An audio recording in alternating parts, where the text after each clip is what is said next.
नमस्कार बच्चों। आज हम लोग हिंदी में ललद्यद कविता पढ़ेंगे। ये ललद्यद कश्मीर की लोकप्रिय कवयित्री हैं। उनके जीवन के बारे में प्रमाणिक जानकारी नहीं मिलती।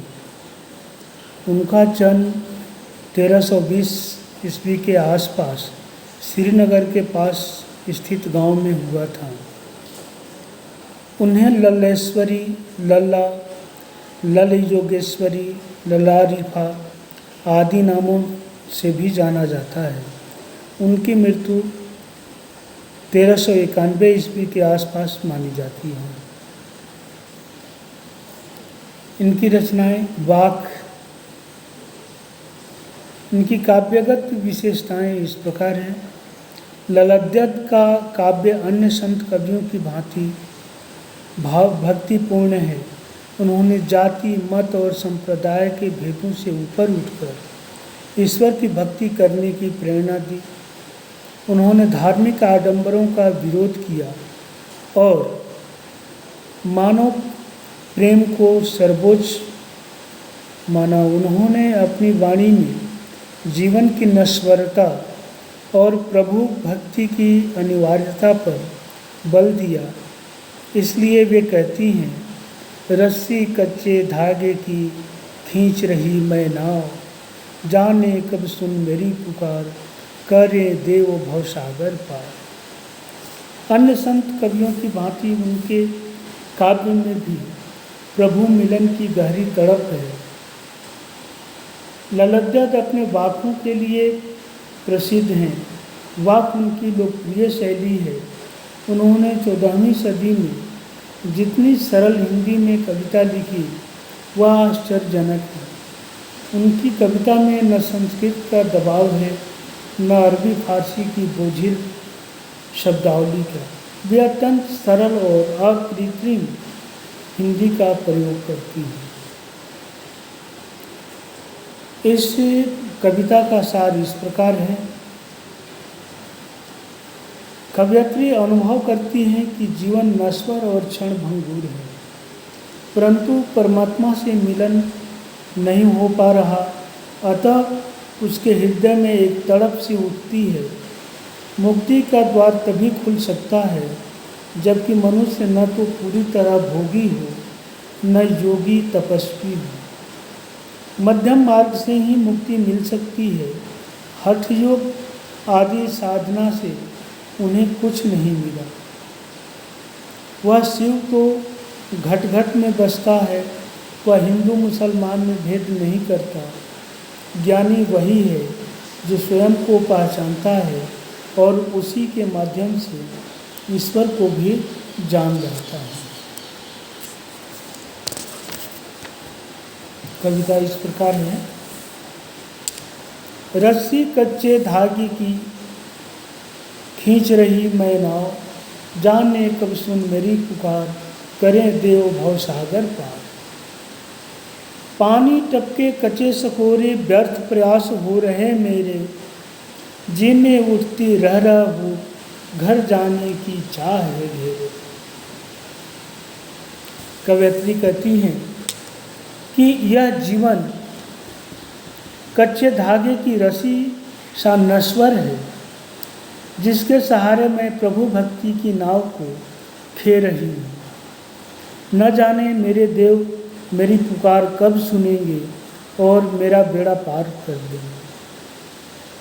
कच्चे धागे से बनी रस्सी पर पानी की एक एक बूंद नित्य गिर रही है, अर्थात समय बीतता जा रहा है, मृत्यु समीप आती जा रही है।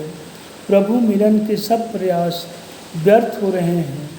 मेरे हृदय में रह रह कर एक तड़प उठती है, मैं कब अपने प्रभु से मिलूँगी। अब मैं अपने घर अर्थात परमात्मा लोक में जाना चाहती हूँ। अगला कविता है। खा खा कर कुछ पाएगा नहीं, न खा कर बनेगा अहंकारी, सम खा तभी होगा संभावी, खुलेगी सांकल बंद द्वार की। कवयत्री कहती हैं, हे मनुष्य, तू सांसारिक भोगों में लीन मत हो। भोगों से कुछ प्राप्त नहीं होगा, नहीं भोग के विरुद्ध त्याग और तपस्या का जीवन अपना। इससे मन में अहंकार उत्पन्न होगा। तू भोग और त्याग के मध्य जी। इंद्रियों पर उचित संयम रख, तभी तुम सुख दुख और भोग त्याग के बीच समान भाव से रहना सीखेगा। इसी सम मनोदशा में प्रभु प्राप्ति के बंद द्वार खुलेंगे और तेरा प्रभु से मिलन होगा।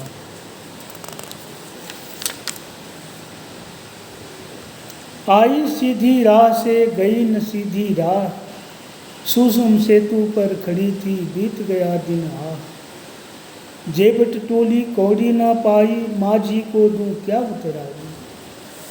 कवयत्री कहती हैं कि मैं आई तो थी सीधी राह पर, किंतु चल पड़ी उल्टी राह पर। आशय यह है कि कवयत्री परमात्मा प्राप्ति के पथ पर ठीक ही आई थी, किंतु उसने गलती से हठयोग का मार्ग पकड़ लिया।